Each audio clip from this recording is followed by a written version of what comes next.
Now move on to an important motion about the health-related effects of electromagnetic fields, and I call upon Tonia Antoniazzi to move the motion. Thank you very much, Chair, and I'm honoured to serve under your chairmanship, Mr Holborn. This Westminster Hall debate is indeed a very timely one. It comes off the back of a historic decision by Glastonbury Council to oppose the rollout of 5G due to a severe lack of evidence about its effect on the health of those living and working around 5G sites.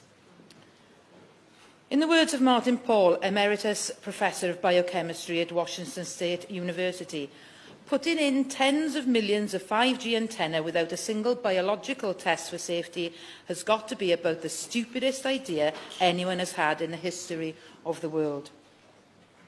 We have seen the rollout of 5G postponed in Brussels when Céline Frémaux, Environment and Energy Minister, identified that it was not compatible with Belgian radiation safety standards. And a planned upgrade to 5G in Geneva was stopped through the application of the precautionary principle until independent findings on possible health damage become available.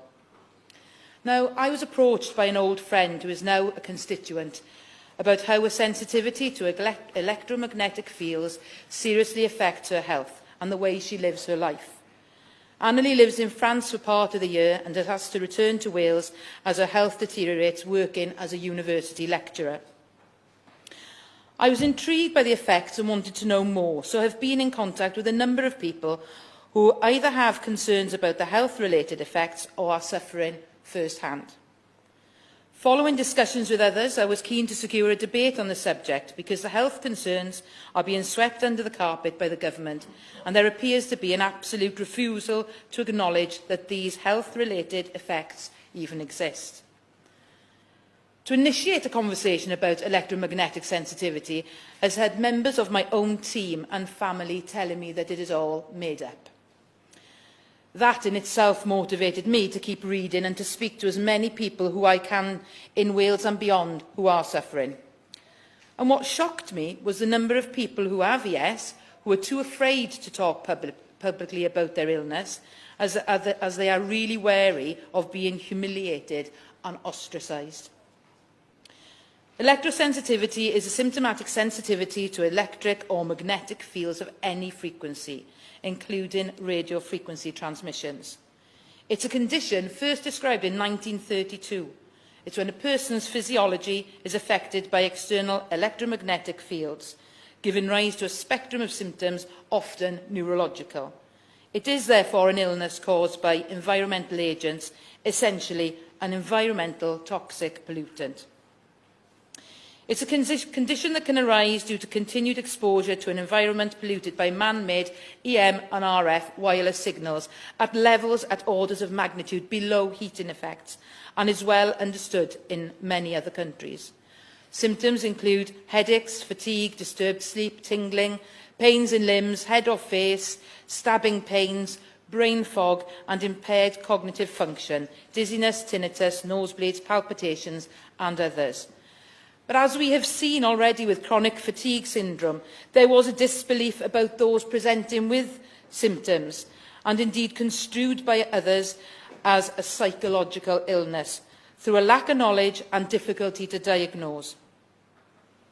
I believe that electrosensitivity will be recognised in years to come, hopefully sooner, and that the government will have to own up to their part in that. And I will be honest with you and say that this is not a subject I ever thought I would be standing here talking about. Yet, as a mother, I was always keen to charge my son's phone outside of his bedroom while never applying the same rule to myself. Parents seem to care more for their children, especially when we hear that masts being put up on primary schools, more recently one in Haringey, they are stopped. And the masts are no longer being put up there. There is something in this. I do worry also about the impact of social media on mental health and the increasing addictive nature of smartphones, which is impacting on the lives of the youngest of children. There is some evidence for effects of radio frequency signals on mental health and behaviour in children and young people.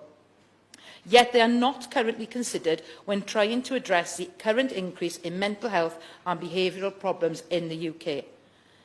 Minister, can we include the effects of wireless signals when considering solutions for mental health and behavioural problems in children and young people?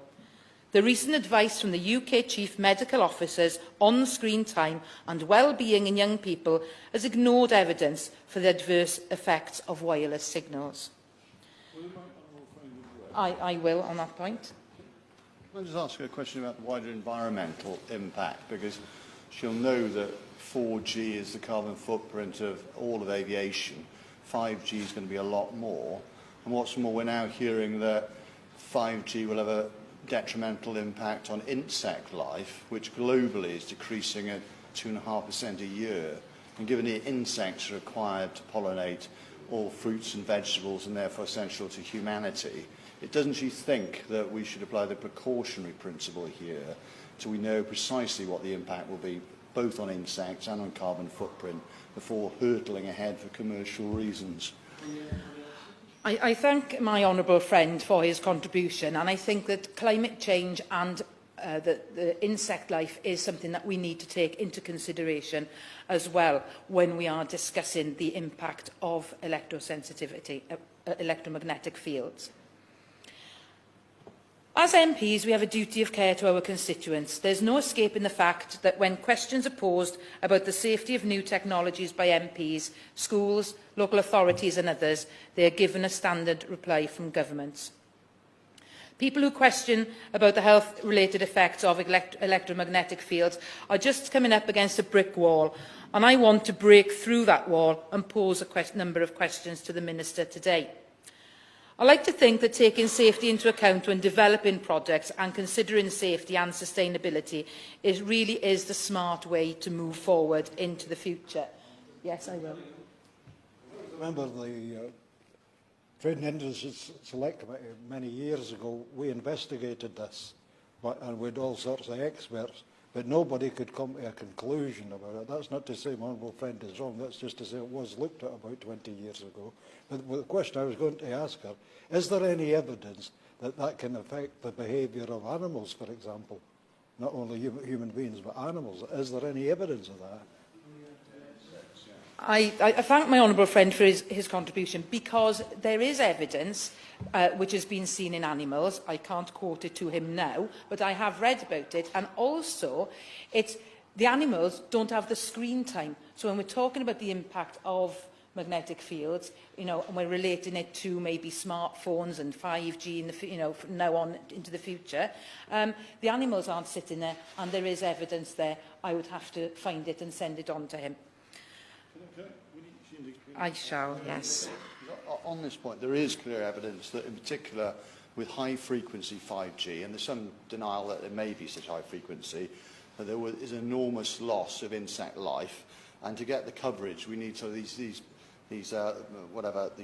little pylons or whatever they're called, every 150 metres. There'll be enormous coverage, and if there's substantial damage, there's incredible risk, and surely we should apply the precautionary principle, even if there's all sorts of commercial threats occurring to the government behind closed doors if they don't roll ahead. Thank you, Chair. I thank my honourable friend. I think we need to look at precautionary principle when we apply anything. And 5G has come upon us so quickly, and it's been embraced by many councils and the government as a solution to connectivity. But I will be totally honest with you, I would rather see fibre broadband in all of fixed wired broadband in all of the houses in my constituency and across Wales, rather than have the masts being put up everywhere and the impact that that will have, just because it seems to be a cheaper solution. Now, I will not accept a response today that electrosensitivity does not exist. There are studies which show that it does. There are many effects that are not all subjective, such as effects on proteins, DNA, cell death, altered brain activity, effects in animals, which my honourable friends have spoken about. And these can be measured and cannot be dismissed as all in the mind. We all know that technology and decisions relating to it can have unintended consequences, and this one such consequence is being discussed today, the impact on our health. Similarly, for the effect on mental health in humans, it could be argued that it may be the online contact or screen time having these effects, but when combined with studies in animals, as we have spoken about, we can see that the signals themselves can have effects. Animals, as I have said, do not look at screens or use social media. In the past, no matter what questions, evidence of concerns that have been put to Public Health England or the Department of Health and Social Care, they have responded with their standard reply. This included them saying that they have thoroughly assessed the evidence in the AGNIR 2012 report. The World Health Organization, International Agency for Research on Cancer, classified all radiofrequency signals as possible human carcinogen in 2011. Based on significant increased risks of gliomas and acoustic neuromas associated with mobile or cordless phone use in humans, as well as animal and mechanistic studies. Subsequent studies have strengthened the evidence in humans and have provided clear evidence of tumours in animals. Some scientists are even calling for the classification to be upgraded to a definite carcinogen. Why then, Minister, has Public Health England removed all mention of the IARC classification for radiofrequency signals from their current website? They inform people about other possible carcinogens. People cannot make informed decisions or protect those they are responsible for if the information is withheld. Will the Minister commit to inform people that all radiofrequency signals are a possible human carcinogen on their website, in their leaflets, in communications and presentations? Following the publication of the paper in Reviews on Environmental Health on the AGNIR 2012 report, AGNIR was quietly disbanded. However, the inaccurate report is still on their website and being used to justify their advice to MPs and the public. When will the 2012 report be retracted due to it being scientifically inaccurate and out of date? The Department of Education in England and Northern Ireland have said that it is the responsibility of schools to carry out risk assessments before technologies are introduced and used. But schools cannot safeguard pupils or staff through a risk assessment if they have been given inaccurate information. Can schools be accurately informed about these risks so that they can fulfil their child's safeguarding responsibilities? Schools and parents could have been informed that wireless signals are a possible human carcinogen, that there is evidence or damage to fertility, and there are effects on the brain that may adversely affect brain development. Schools could have been advised to use wired technologies to prevent possible harm to health and the development of children. The EU sent out a cautionary message about Wi-Fi regarding school children, yet only France removed it from their primary schools. The Cyprus government has produced short and practical videos warning teenagers and pregnant women about the risks of radio frequency signals and offering simple actions. When will children, young people and parents or pregnant women in the UK be offered similar advice so that they can take steps to stay safer? Public Health England and the Department of Health and Social Care, by denying the existence of adverse effects and providing inaccurate information, have prevented the UK public from living and working in safe environments. When will the government listen to the warnings from scientists and doctors to help MPs better protect their constituents? Because we need to be honest about the risks if we are going to have the possibility of developing safer technologies in the future. Don't ignore the fact that people do have ES. These people do exist and their lives are being ruined. Others who do not have ES also have genuine concerns about the rollout of 5G. You don't have to suffer to be concerned, because the name 5G is deceptive. It implies a simple upgrade from the current 4G or fourth generation wireless, but 5G, it is so much more than that. It is a massive experiment, and the consequences of these actions are largely unknown. One thing I feel very strongly about is for people with ES, there is no escape. Literally, they're going to have nowhere to go. Can we make safe public spaces and living and working environments so that everyone has somewhere to exist? This is extremely urgent, particularly with the introduction of 5G, smart cities, smart roads, the Internet of Things, thousands of 5G satellites. I'd like to see a government that gives a commitment to creating white zones, where people can go and have respite when they need it, and a government which would pledge to provide up-to-date, transparent and independent research on the impact of electromagnetic fields and replace the AGNIR report from 2012. There is a need to review the science, as no one will disagree how technology moves on at such a quick pace, and there is even more need to keep up to date with the science. And finally, from one of the letters I have recently received, a heartfelt request from a mum in West Wales. I'm told you think the only way forward is a white zone. I agree. But also to get ES recognised as a disability. I've spoken with my MP and he agrees that if ES could be recognised as a disability, other things such as access to education would fall into place. And I agree with Sarah's statement. Her struggle is real, and so are the lives of many people largely ignored and belittled, and also that of my old classmate Annalie, whose life in the past 10 years has dramatically been impacted by electromagnetic fields on her health. We can no longer hide and pretend it's not happening, and this cannot be swept under the carpet, especially in light of future impact of technological advancements at the expense of people and our environment. To conclude, it is evident the government needs to ensure that the research is independent. It needs to recognise electrohypersensitivity as an occupational disease, as a French court did earlier this year, and put guidelines in place for employers to make reasonable adjustments so that their employees can continue to work in a healthy environment. I remember the days of planning to meet someone without a mobile phone to say you were running late or couldn't make it.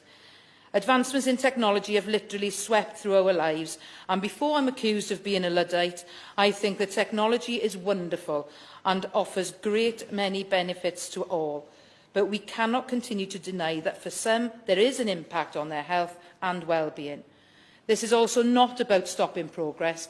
This is about making sure that there are no health concerns with that technology and about doing what is best for our constituents. Thank you, Mr Hollowborn.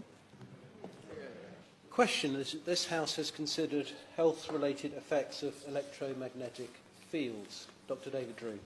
Thank you, Ms Hollowborn. Delighted to serve under your chairmanship this afternoon, and my honourable friend Vergara has done an admirable job at least raising the issue that the precautionary principle should be paramount before we take on any new technology. Now, from the outset, I'll just say, represent the semi-rural area, please give me 3G.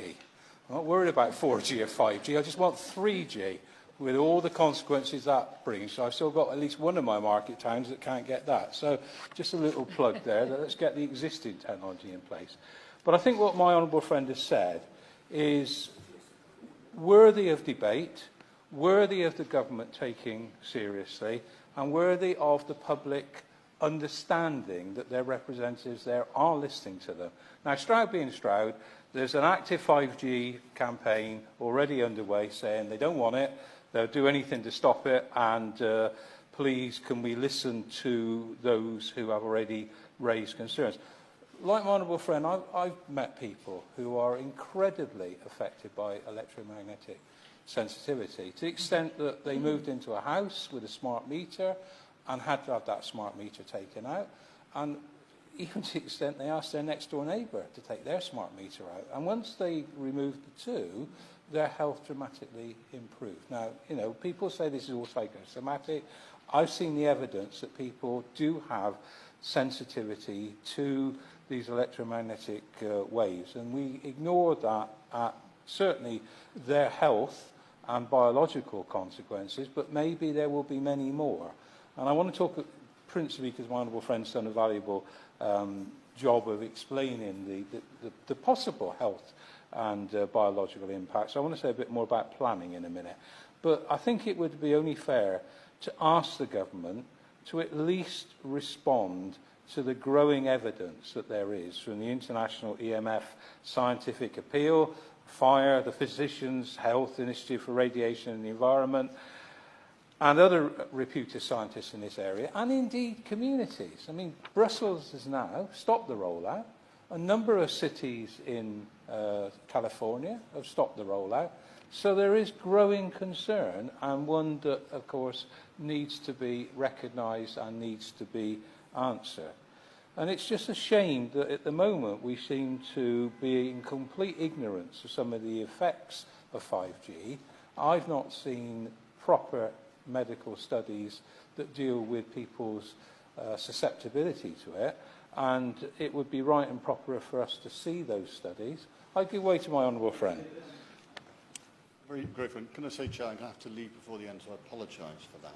But can I ask my honourable friend whether he's aware of the veracity of reports that these 5G companies, which have got enormous commercial power, have already put pressure on the government to move ahead quickly and are actually lifting up threats similar to what we saw with TTIP, that we may have signed up already, and if we sort of pull back on the basis of the precautionary principle and risks to human health and indeed wildlife health, that we'll end up in a position where the government is sued by big commercial interests, and we should resist that in the interest of the public.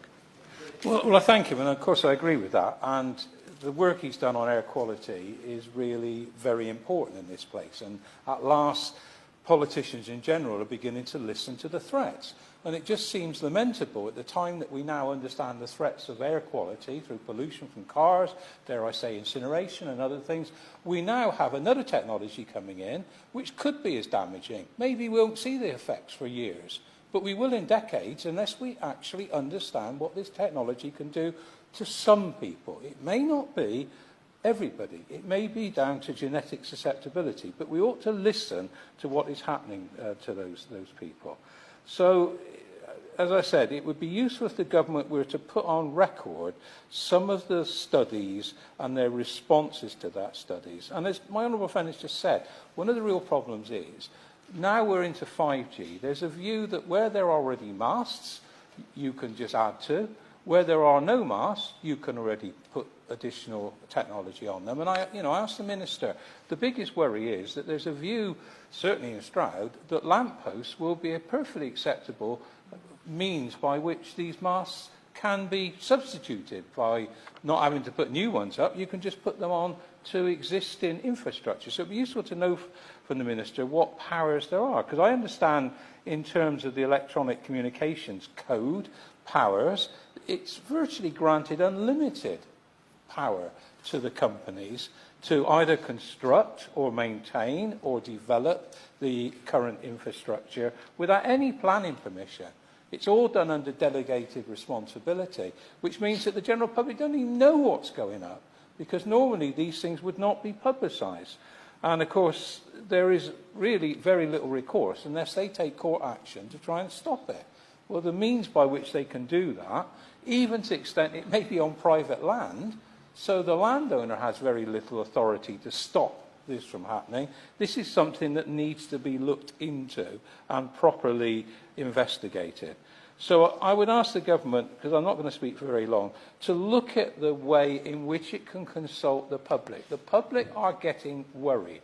Now, maybe the scare stories haven't got the full scientific rigour that they should have, because they know nothing more than what they have been told by various experts in the field. And of course, there's always experts on either side of the argument, but we are putting the case here that at the very least there should be an open and honest and transparent investigation of what the health and biological impacts are of this new technology. And of course the financial interests are about driving forward 5G. This isn't being done for altruistic reasons. It's being done because they stand to make an awful lot of money out of it in a very short period of time.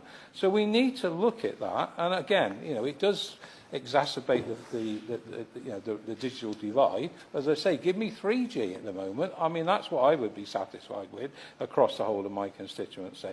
So I would hope, having listened to what my honourable friend says, the Minister will be able to say some things about what plans they have to investigate the impact on the ecosystem, because that, again, is as important as human beings. We need to keep our bugs and our birds and our other fauna in the state they are in, given that they're under enormous attack and that's something we talked about yesterday in terms of the climate change strategy instrument that we passed. It isn't just our survival, it's survival of other species. And it would be a tragedy if we've done stuff in other ways to protect them, and yet we let 5G come in, because there are allegations it has an impact on other parts of the rural,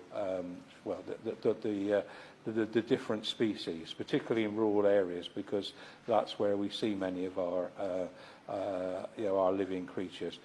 And the final point I would make is that part of the problem now is, as already said, this is coming through without really much recourse to any questioning of the technology.